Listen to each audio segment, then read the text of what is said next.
Yeah. It's getting started here. We're going to see if this is going. It is going. All right. So don't panic, everybody.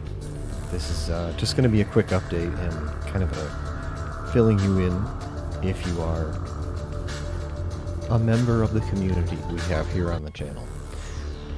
So I'm going to get things started. Let's get going, shall we? I guess my light isn't quite on me, is it? Let's fix that. Because I do care about quality here, which we're going to talk about in just a minute. And that's what this video is about. Not going to be a ton of talk about RPGs as much as it is about YouTube and the progression of this channel. I will try and spice things up in the middle if a lot of folks tune in with an interesting rapid fire talk about a couple points RPG related because, you know, I'd like to keep it interesting and spicy for folks. Okay, and I have a paper because it seems like when people do these big announcement things, they have to remind themselves of their notes, and they want to make it as off the cuff as possible and as transparent that this is personal, that this is really me, and that it's a decision rather than a stunt, which is exactly what's going on here.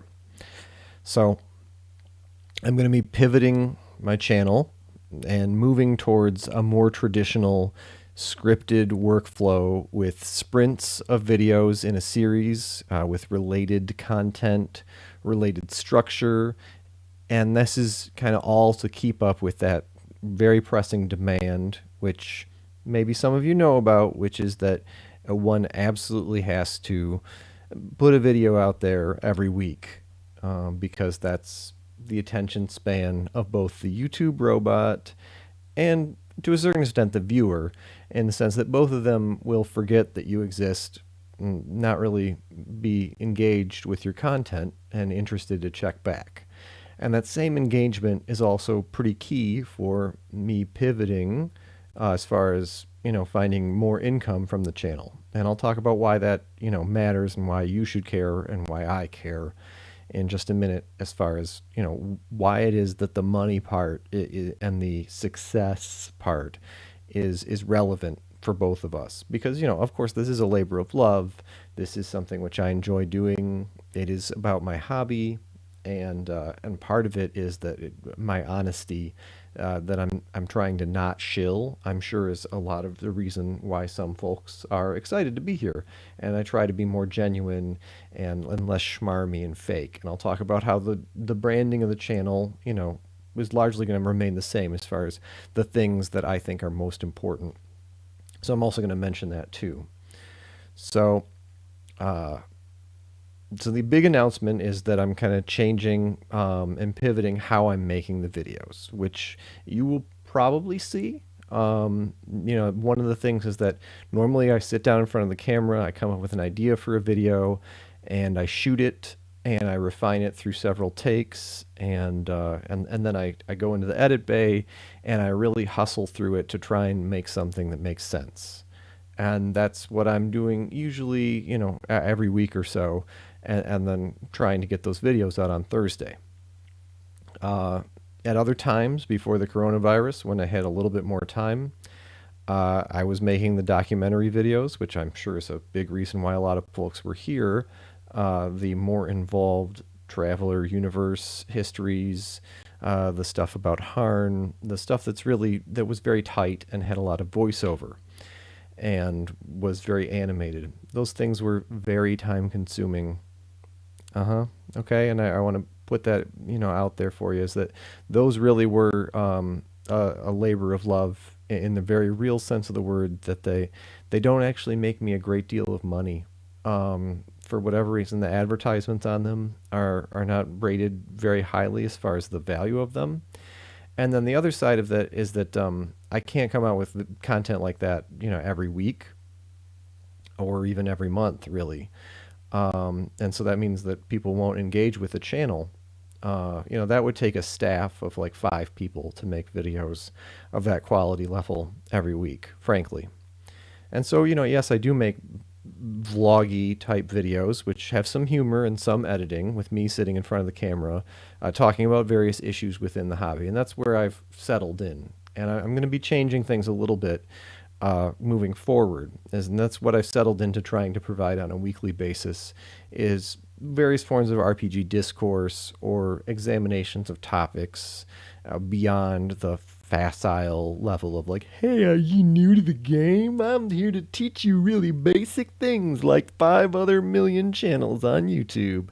And so, I don't want to be that guy, obviously, but I know that I need to make stuff, of course. And so that's what I've settled into in the past. I'm going to be pivoting away from kind of what you've been seeing from the videos that start with me here trying to be silly. And I'll talk about why. Okay. The very, primary reason is because, right now we've kind of fallen out of sync. You and me, or me and my audience. I don't mean probably you, the one who's watching right now, because there's only a few people in this particular hour of the day. But I've made a few of these new TikTok-y 1-minute short videos, and every time I've done it, I've lost exactly -2 or more subscribers. The very moment I've hit publish, people have been absolutely injured by it. Now, they could be better, and I don't understand the medium particularly well, like what's a good fit for the medium. I said the word Candlekeep Mysteries 3 times in a 1-minute video, and so I wasted a little bit of time on that particular review. So let me talk to you about the reason for why I've made those, because it pivots us into like why this is important for us to have this talk and why I am changing some parts of the channel. So I made the TikTok-y short videos because they're essentially a free advertisement for the channel.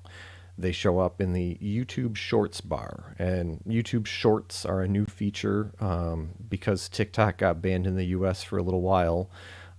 It's now back, but in any sense, YouTube as a corporation is looking to kind of move into that 1-minute video space.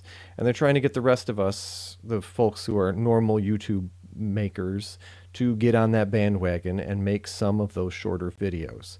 And one of the reasons that, I was interested in that is that it'll show up in a different spot. It's a different place where that big robot that is the primary arbiter of whether my videos get suggested to eyeballs has another spot. It's sort of like a free billboard. It's another way for people to notice me, that's really what it comes down to. And that's what I want to pivot from. So yeah, I've snippeted a little comment from someone who was angry that I made a 1-minute video about a D&D product. And this is where I'm going to pivot to talking about what's the kind of the important change and movement that's going on here. So here it is. So I have going on 4,000 subscribers, which is nice. And the other side of it, though, is that I have going on 300 engaged viewers. 300 people want to see the things that I make, or so. I make a video, and only about 10% of the people who are subscribed or the people who like get suggestions of my videos ever end up seeing them. And the case for the rules tutorials, the things that walk through mechanics, the stuff that I've done for Star Trek Adventures and that I really enjoy doing, the case is not particularly better with those. Part of it is that maybe my initial video is maybe too good or too clunky, and so people get what they need out of it and they never come back. But most of the Star Trek Adventures videos get frozen at 500 views. And the way that YouTube works nowadays, nobody wants to watch a video with 300 views. If they see that a video has 300 views, that means something's wrong with it. Or that means that it's someone who is in a real niche. Whoever's making content that only has 300 views, probably not for them. They're looking for 1,000 views or more. Things have changed about the platform, and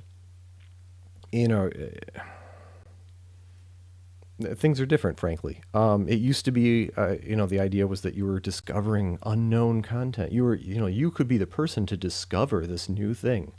And obviously now, literally everyone has made, videos. And nobody makes videos like me. And I'll talk about my brand and why some of those things are not changing and why this is still a pretty unique place in the internet. And I hope to continue sharing with you. But, the viewer knows as well as the person making the video that it's just so saturated. There's so many people making videos. And if something only has that many views on it, if something is not that popular, it's probably, there's probably something else that's better. And so, you look at my D&D videos, the things that talk about D&D topics, they don't blow up either. I mean, they probably show up in search results, but I've got a thing about why should bards be so seductive and sexy? And I think it's actually a pretty interesting, examination of how that developed and some of the evolutions of the bard archetype in D&D lore. And it's silly. It has a sense of humor, and it really gets about 1 or 2 views a week. So that 1,000 initial views in that first 48, 72 hours is really what I'm clawing at. The reason that it's important is because, first of all, videos get more money on their ads, which I think you noticed I try to keep it relatively middling as far as how many I put, because I understand it's your time and mine. And I try to structure the videos in a way where the ad is in a natural place. So the reason is, first of all, that initial view surge is where a lot of the money comes from. And then that's where that robot judges whether anyone new is going to get to see your video, is based on the reactions. So I've cultivated a following of folks that are here for a lot of different things, maybe largely for traveler videos. But I post a traveler video that I made a while back to a subreddit, to a Facebook group, and I find that there's a lot of people that are new to it and have never seen it before and didn't know that I made traveler videos. People will recommend Seth Swarkowski's videos to death. And they will point out that he's got great stuff, and I don't think his stuff is bad, frankly. We're on a different tack, and the way we examine Traveler as an entity is, of course, different. But one of the things is that I generally made Traveler content first, and Seth made general RPG content first, and he's got that engaged viewership that puts that 1,000 views onto things. And yes, he does maybe talk in a more personable way. He assumes that maybe you're really new to things in a way that I don't. And I think those are maybe different points of branding, and I think there's room for both of us. But the part where there's not room for me is that the robot has decided that my videos deserve to be pretty obscure.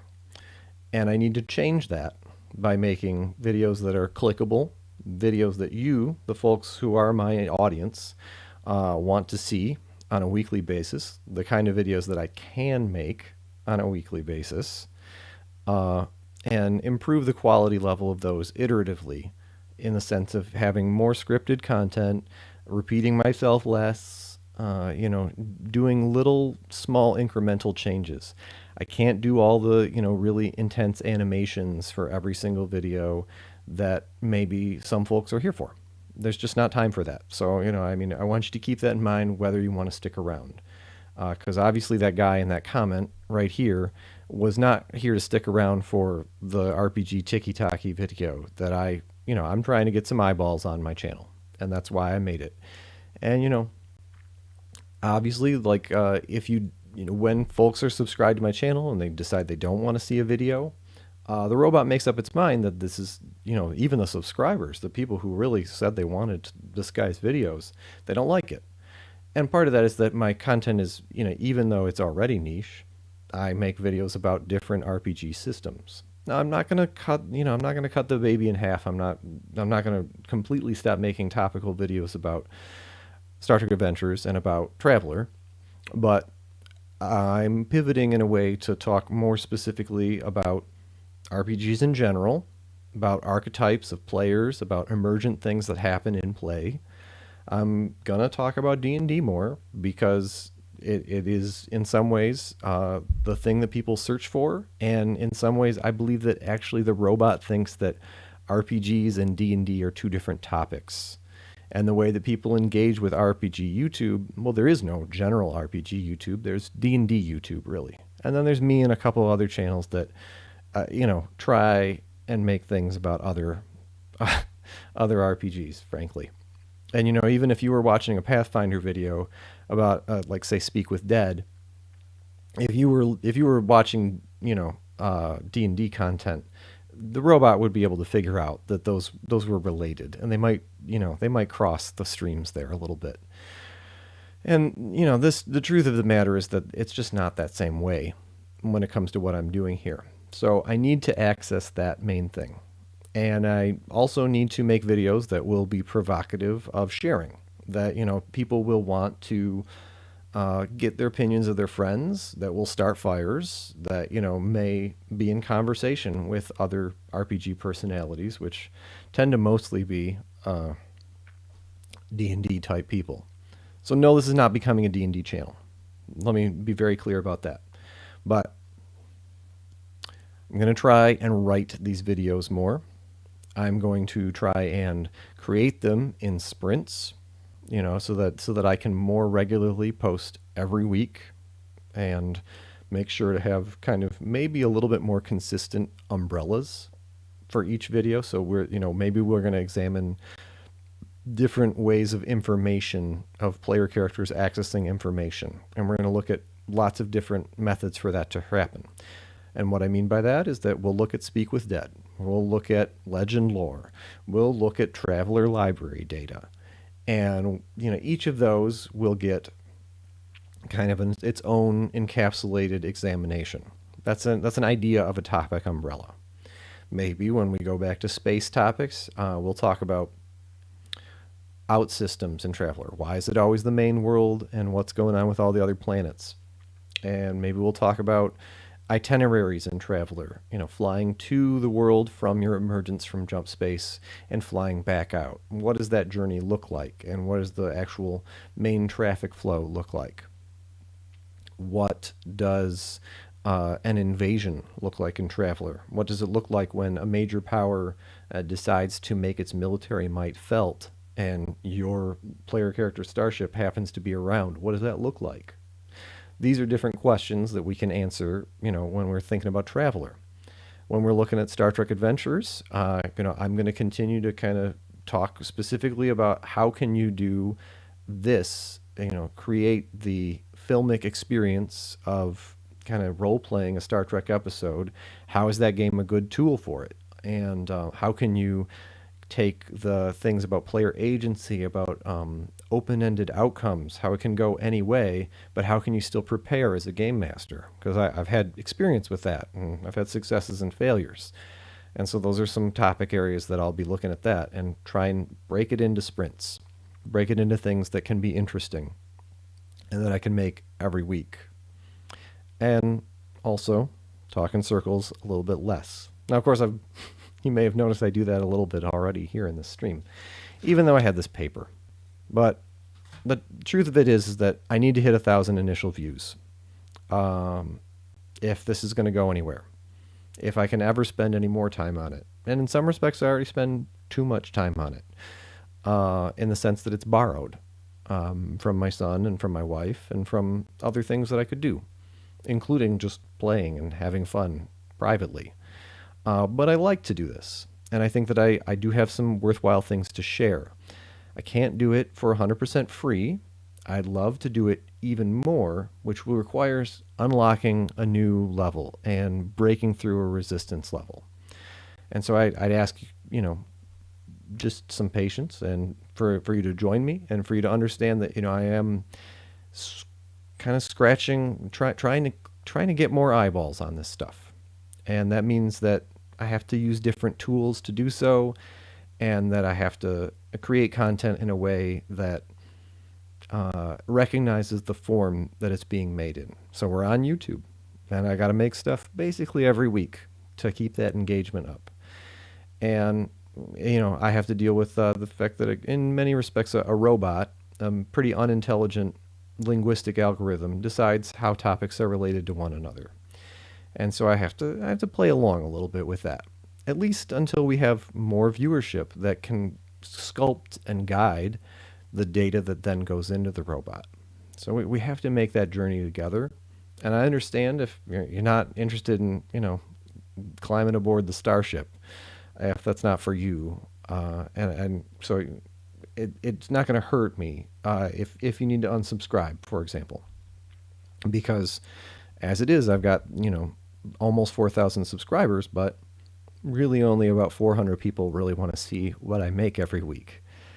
And that's a ratio that I need to change. So I understand if we need to part ways for that to happen. But if you do want to see the kind of stuff I make every week, then I invite you to see where this goes. I'm going to be taking a little break here to optimize a new workflow that acknowledges how this is going to be set up. And during that time, I would ask that you give me some suggestions about what some different sprints of content, some different series, talking about 4 to 6 weekly videos that will come out, oriented around kind of a topic umbrella of similar ideas. Obviously, the 7 core races and core classes of D&D would be the sort of thing you might see on a different channel. I don't think those are going to be very front to the pipe, but things on that same order of magnitude, but perhaps about actual gameplay questions, like how do you run a tactical encounter in a forest, on a starship, in a desert? What does it mean to run an adventuring day, or to have an exploration environment? What is the actual dangers and challenges and perils? How can you interact with those environments both as a player and as a game master? What are the patterns that emerge as people use the abilities they have? That's some examples of how I'm going to be pursuing this new form. I'm going to take a brief look at chat, but the goal here is simply to really communicate with you in a frank way. YouTube has become a nightmare zone for small niche creators. Well, in many respects, this is Nick LaRocco's comment, and I think it's pretty insightful. And in some respects, it's a reality that I have the luxury of publishing for free, and that means that the gatekeeper is a bizarre robot that tries to analyze human beings, which it is not one. Much like Lieutenant Commander Data. So anyway, folks, I'm just gonna keep.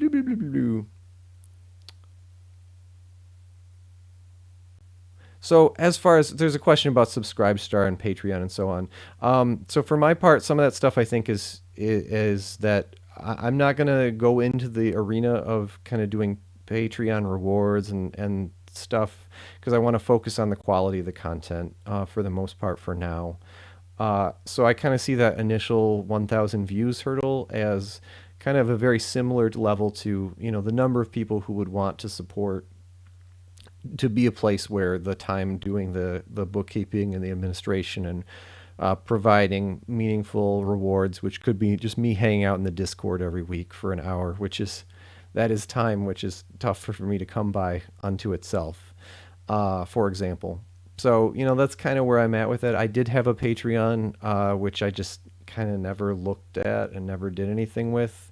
I had it set up where I was going to kind of just charge for when I was active and making videos every month, and say, like, when I made 2 videos in a month, that's when I would say that I made something on Patreon. And there just were too few months where it happened. It was after I did a really strong, I really pushed very hard to make the Caldor videos, which were really high effort. And, they basically got 300 views. And the Harn community was more interested in the mistakes I made, in my respects, as far as their feedback. So, I kind of took that as useful feedback about where I needed to be with the number of engaged viewers. Let me put it that way.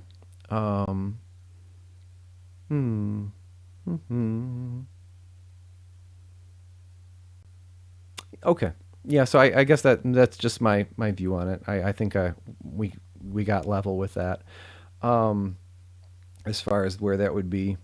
So anyway, suffice it to say, not going anywhere, but I'm reorienting my workflow so that it's going to be kind of more like a Kanban board or something like that, where there's the videos that I've come up with the idea for, and the idea videos that have been scripted, and then they're going to filming, and then they're being edited, and they need their post and their titillation on social media, and so on, and kind of having those as tasks, and being very lawful, a little bit more lawful, and a little bit less chaotic as far as how the videos are made. I hope to stay silly and retain some of the humor and moxie that it's part of why I enjoy doing this, and part of why I hope it's a little bit different. Anyway, I hope you have a great afternoon. Um, no, you're not flooding chat because there's a throttle, and I everybody who types in my chat types really nice sentences that are interesting to engage with. Russ, who's an old friend of mine, that we started in RPGs together. That's an interesting idea. I mean, I could talk about my experience in RPGs. There's an older gentleman who made some videos about every class and about every race, and he was there from the very beginning. He played on base in Germany in those halcyon times, and he had a channel that kind of took off right before he passed away. That it kind of took an interesting approach of talking about experiences, and the thing that I would do differently, or the thing that I would take from his very good channel, which if anybody remembers his name, unfortunately I'm not, I don't want to say it wrong, because I think his channel's still up and it was very good. Is I would talk about, oh, well, here's my experience with Rangers, here's the experiences I've had with Rangers as an archetype, here's where I failed to be a good GM for a Ranger. Yeah, and then I'd say, okay, moving forward in the future, where's this archetype going? What has happened to the Ranger? What does a Ranger mean to the kids these days? Because, sometimes staying in touch is a challenge. Because I'm still playing. I'm still, I'm in the middle of this career and this hobby. And so kind of reflecting on where I'm going and where I've been. And kind of having that kind of deeply underwater in the middle of things view about where things are going. In some respects, I think WebDM, I think Jim and Pruitt kind of are like that. I wish that in some respects I got to just pick Jim's brain. And so if you're interested in a channel that's kind of more like just picking Jim's brain without Pruitt kind of bringing it down to the beginner level as much, not to antagonize Pruitt. They are a successful channel and they have a product, and I don't hate those guys. But yeah, I think that could be an approach to talking about basic class videos or basic alignment videos. But anyway, I'm not going to be long-winded because I want this to be a kind of a short and sweet chat with the folks that like to hang out here. And it has been a pleasure. Take care.